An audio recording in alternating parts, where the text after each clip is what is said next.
Yeah, yeah.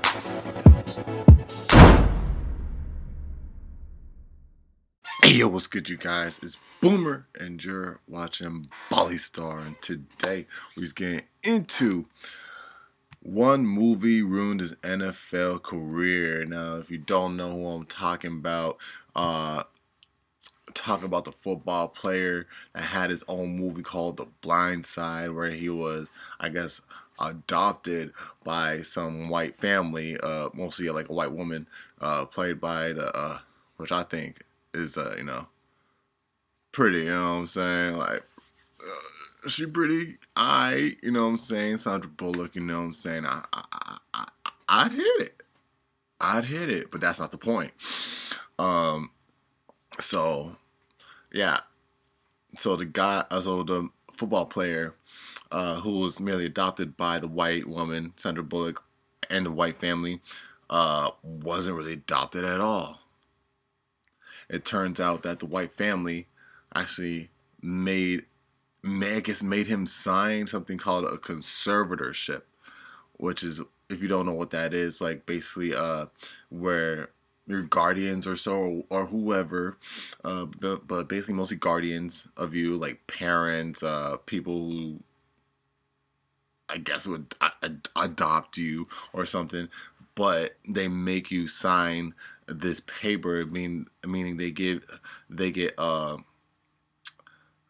guess monetary gain from you or so, you know what I'm saying, because you're under them and they get, like, all your earnings and whatever career you might have, you feel me? So this happened with Britney Spears, it's happening with this guy, you know what I'm saying, whereas like Britney Spears basically makes no money from her music or tours or merch or whatever, you know what I'm saying, that she's been under, all that goes to her parents. And same with this football player. They just saw a freaking like golden nugget out there, you know what I'm saying? Because I guess, this guy was homeless. I haven't seen The Blind Side in a minute, so I sort of forgot the story. But I'm thinking like this football player was homeless, and so I guess they just found a golden nugget out in the streets to be like, honey, honey, honey, look at the opportunity out here. All right, we're out here on Skid Row right now. Now look at this. Look at all this potential.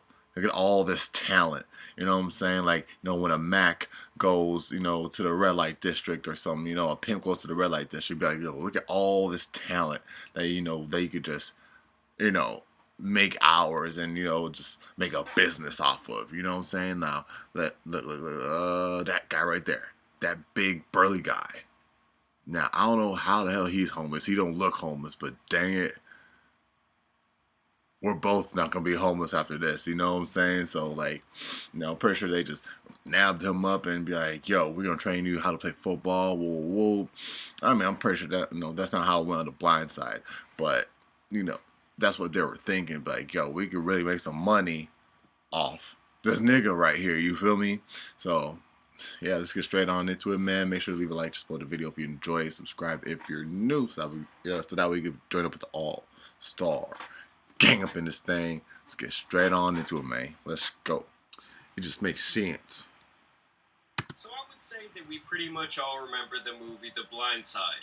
For those of you guys that don't know, The Blind Side is a movie where this white family, for a lack of, a better way to describe them, finds this big old black kid on the streets, and they essentially will him into a football star. Growing up, I thought it was a great sports movie. It's one of those feel-good family films. I feel like it's good for at least, like, one watch a year when you're chilling with your family. And I won't lie to you guys, I think one of the reasons it was so successful was because Sandra Bullock was looking so damn good. I mean, y'all know me, I'm from the South, and her whole attitude and everything in this movie was just hot, and in my opinion, she pretty much makes... Oh no, Southern girls are bad to me, bro.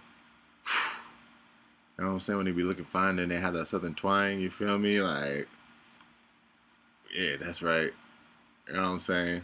You know what I'm saying? Like, say shawty to me real quick, baby. You know what I'm saying? Like... film. Well, let me call you shawty, too. Now, at this point, it has been almost 15 years since this movie came out, and for years before this, there had been rumblings in the background. Oh, yeah, that one chick was in it, too. No, she bad. This movie came out, and for... Yeah, the daughter was bad too. Mm. Dude, I don't know how I'll be in that family now. You know what I'm saying? Years Like, before this, there had been rumblings in the we're not related by background blood. that the star of the movie, or the person who the movie's What you actually doing, about, step Michael bro? Orr, didn't really like the way he was portrayed in this film, and felt like while the movie did make him a popular player, it actually His did a stepmom, disservice to his can career you help me out with overall. some? And not only does Michael feel like this hurt his reputation, but there's also some deeper legal matters afoot, and today in this video we're going to be covering. Are you kidding me? Even the real life wife and daughter?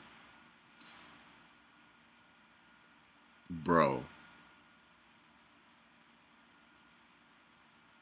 All that different stuff. So first, let's listen to the discrepancies that Michael Orr himself. I would too, especially if I didn't get no poom poom from both of them. Mislabeled sometimes, misunderstood, and I think, at least from what I've read in the book, a lot of that stems from how you were portrayed in the movie The Blindside, and that people might have the wrong idea of your personality. Number one, that you were this kind of shy wallflower, that you were timid, and you had to be kind of like drawn out of your shell. When in reality, you were a workaholic, you were hyper-organized, and you were like, damn it, I'm making something of myself no matter what it takes after a rough background. Is that the big one that you feel you were mislabeled as?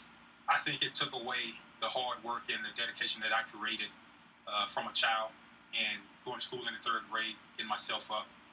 First one in the locker room, last one out. And I think the biggest for me is, being betrayed, not being able to read or write. Yeah, I mean, in that movie, they made Michael Orr seem like he had the IQ of a corn chip. Can you guys imagine you're all excited for this film to come out about your life, and then you're finally there at the premiere, you're looking up at the screen, and they paint you almost as if you're some sort of illiterate creature who was walking around the streets with no thoughts in his head. Like, when I was a kid, I just thought, oh, it's a feel-good family film. But now going back and watching that movie as an adult, some of the scenes are just downright cringe. I mean, they borderline make the man seem like he has a mental disability. I think the funniest one is when they're like, no, he doesn't know science, he doesn't know math. I do remember that much. I do remember simplifying him. He doesn't know English, but he did test in the 99 percentile in protective instincts. Like, that is just the biggest crock of shit I've ever heard. It's something that you would hear like a white woman social worker say about a kid from the hood when she knows nothing about that life. When you go into a locker room and your teammates don't think that you can learn a playbook, that weighs heavy on someone. And I understand that the movie has given me a position. I'm honored to have the position it's given me, but you have to understand, before I moved in with the family, I was an All-American. That's what I want the generations behind me to see in this book right here, to understand that you don't have to have someone save you and rescue you to go out and be successful. You got every tool in you. And this book right here is a playbook on life. So he's basically saying, as I'm interpreting it, that he would have made it with or without this family. This man just said, before I even met them, I was an All-American. Because in the movie, they act like he knew absolutely nothing about... Wait, what? I'm sorry. Am I hearing this wrong? Am I hearing this wrong? Is he said, I'm an All-American? What? Before I even met them, I was an All-American. Because in the movie, they act like he knew absolutely nothing about football. They act like he didn't know how to get down his position. Even some of the scenes that people like where he, drives the guy back 100 yards. It's just pretty stupid, and it just makes him look like, he doesn't even understand the fundamental rules of the game. Something that someone could pick up in literally 10 seconds of watching. I mean, for me, it'd be like them making a baseball movie about a poor Mexican. Him coming up his first at-bat, knocking the shit out of the ball, and then running around the bases backwards. That's how stupid this was. Looking yourself in the mirror when I was 11, 12-year-old kid, telling myself, hey, everyone around you is even in an even worse situation that you're in. So you're going to have to get up and do this thing yourself, and developing a routine right then. Poverty, homelessness, the projects in Memphis, you were just surrounded by a culture of there's really nothing to life. There's no way out. But you somehow figured out that you needed to see something else. I think you described it as like standing in front of an ocean when you walked to the edge of the projects, that there was a whole something out there that you had no idea about. The struggles that I had early on, being in and out of homes, on the streets, I needed a routine. That's when I developed a routine, 11, 12 years old, going to school on my own in the third grade. I mean, yeah, for him to have that sort of presence of mind at 10 years old, to look around and see oh, I don't want to live within this mediocrity, I definitely see why he would want to share this perspective in a book. I mean, honestly, if in that movie they would have started from when he was a very young kid and shown how he did all this different stuff himself, how he was so self-driven to make this routine and to train and to see that there's a bigger life for him out there, I get why he wants that story to finally be on display. And I actually think that would have made for a better movie than what The Blind Side ended up being. You grew up so fast. Yeah, they're even saying that Sandra Bullock should take back her Oscar for that movie. I didn't even know she got an Oscar for that movie. You know what I'm saying? But now they're saying that, like, no, they should take it back. I mean, honestly, bro, she's just an actress. You know what I'm saying? She portrayed, like, she was just doing a character. You know what I'm saying? She had nothing to do with what really happened. So, I don't know. I guess I'm up in the air on, like, you know, whether she should keep it or not. You know what I'm saying? I'm sort of leaning towards, like, you know, she should, because, like, you know, she was just playing a character. And she nailed a character that they want her to nail. You feel me? So, I said, you understand what's right and what's wrong. So, from that point on, when I started going to school on my own, I was going to do the right thing because I knew what the wrong thing was, and I didn't want to be there. And I saw what it did to my family, and I saw the situation that we was in. So, you know, I was going to put it in my mind and imagine a future and go chase that. That was better than what I was around. So, it's just an amazing perspective, guys. I think routine, discipline, and being consistent is the key to everything. Without a routine, yeah, they hella nerfed this guy. Like, this dude, like, speaking so smart. Like, this dude's running laps around my head. Like, you know what I'm saying? I'm trying to catch on to what he's saying because I feel like he's speaking like Einstein right now. I'm playing, but nah, they hella nerfed this dude, bro. And go chase that. That was better than what I was around. So it's just an amazing perspective, guys. I think routine, discipline, and being consistent is the key to everything. Without a routine, man, everyone I know who doesn't have a routine, their life's in shambles. That's facts. So that's everything to me. Absolute facts. The struggles, it blessed me and it helped me get off the streets a lot earlier than some others would. You pretty much have to be a disciplined individual to see success in life. It is 100% true. So I think that video really showed his perspective, but now let's get into more of the nitty-gritty when it comes to this actual possible court case that could be coming up. We're talking about Michael Orr, who was taken in by the Tuohys after living in poverty and foster care. The Tuohys. Played college ball at Ole Miss before spending 8 years in the Hawaiian-ass name. It's an incredible life story, so incredible that it was turned into a best-selling book. That book became the foundation of the 2009 movie, The Blind Side, that earned Sandra Bullock an Academy Award, remember? Oh, I remember, all right. They're fine ass. Your family, Michael. When you look at him, you think of me. Damn, she look good. My back. Are you going to protect the family, Michael? Yes, ma'am. I'll protect you, Sandra. Who adopted Orr. You and your daughter. But according to these new Your documents, on-screen daughter. Orr says that's a lie. That they tricked him into making the family his conservators instead, and that they made millions off his name from a movie that, you see the quote here, that would not have existed without him. Interesting. I'm just wondering, why did it take him this long to realize, you know? This young man. What Michael Orr is alleging is that they made him into some sort of, basically, I guess they could have had him on some, like, Britney Spears shit, where they kind of can control every single element of your life, even, you know, past when you're actually an adult. Real shocker of a lawsuit, partly because of the time that has elapsed since Michael Orr was living with the Tuohys, was being taken in by the Tuohys, and now, right? He's basically saying he made nothing from the movie, from the book, etc., while the Tuohys raked it in. Help us understand the allegations and any response we're getting tonight from the Tuohys. I mean, if this man really made absolutely no money on a film that was supposed to be about his life story, while this family that took him in apparently raked in millions, I mean, if that's true, that is just beyond up, and this guy deserves to get paid. So here's I bet you the actor for that dude even got paid. We know that back in 2004, when Orr was 18 years old and still living with the Tuohys, he says he was lied to, according to these legal documents, when they asked him to sign paperwork that he thought meant he was being adopted and becoming part of the family, but instead that paperwork put him in a conservatorship, and they became his conservators. Now, he says that they also made a deal for the film, the famous film that we all know, in which the family received $225,000 plus 2.5% of the proceeds. Now, that film also, the legal documents indicate, has made more than $300 million. They got paid. Now, it also says that the conservatorship was going to end when he was 25, but the legal documents say that it was never terminated by the court, and ultimately the Tuohys had control over his contracts and legal documents that he was involved in. So there's was the husband a lawyer? As to how he's been under a conservatorship this entire time, right? Because he had a successful NFL career, but it's been indicated that... How did he see on that money? Exactly, or probably didn't see a lot of it. He didn't receive any profits from this film. So there's a lot of questions that will be answered after this legal filing was put in court today. So this is the legal petition, but we still... Yeah, so I'm guessing they never really exercised those options to control any of his contracts or anything like that. And I think his main discrepancy is not making any money off of this movie that used his likeness. We'll have to hear from the Tuohys. We have not heard a response from them. So in the coming weeks or months, we could see a legal filing coming from the family explaining from their I'm sure we will. What does Orr want the court to do now? Like, what is he seeking? So first off, the legal petition indicates that he wants that conservatorship to end. Again, this would have started when he was 18. He is now 37. He's retired from a successful NFL career. So he wants that to end.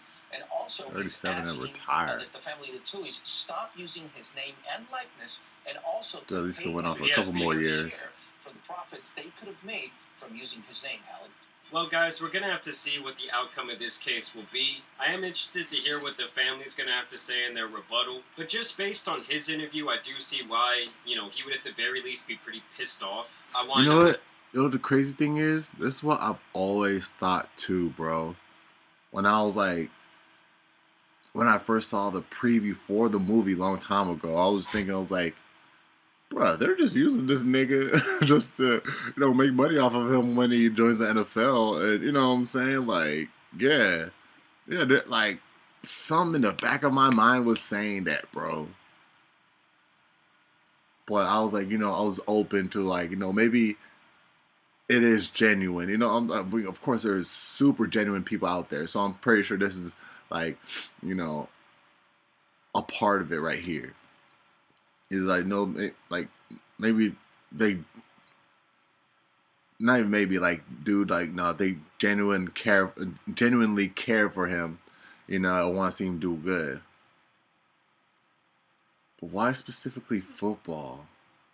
Why not, like, a debate team or mathematics or, being a chemist or, like, you know what I'm saying? It's like, why specifically football? That's what made me be like, they're using this nigga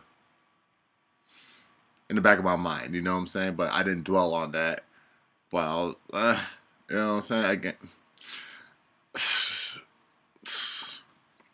only to find out years later. Bitch, you guessed it. Whew. You was right. What you guys think about this whole situation down below. As always, I do want to thank you guys for watching today's video, dropping a like and subscribing. Thank you guys for all the support lately. But as you guys know, it's been your boy the Tan Superman, and some other lawsuits out here need to be covered. So I'm out. Peace. Crazy. Alright, you guys, so that was Jamari with another excellent video, man. One movie ruined his NFL career, bro.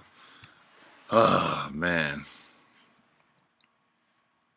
I've always low-key knew it, but I didn't really care that much, you know what I'm saying? Well, let's see, you know what I'm saying? Maybe, hopefully, maybe he'll get it, you feel me? But y'all let me know your thoughts about down in the comment section down below, man. You already know it's Boomer, and you're watching Bally Star. Make sure to leave a like, support the video if you enjoyed it. Subscribe if you're new, so that way you can join up with the all-star gang up in this thing. Hey. Hold on. Real quick, man. Yo, peep this out for me. It's right here. 100. Smooth. I don't know what to do. I just want you.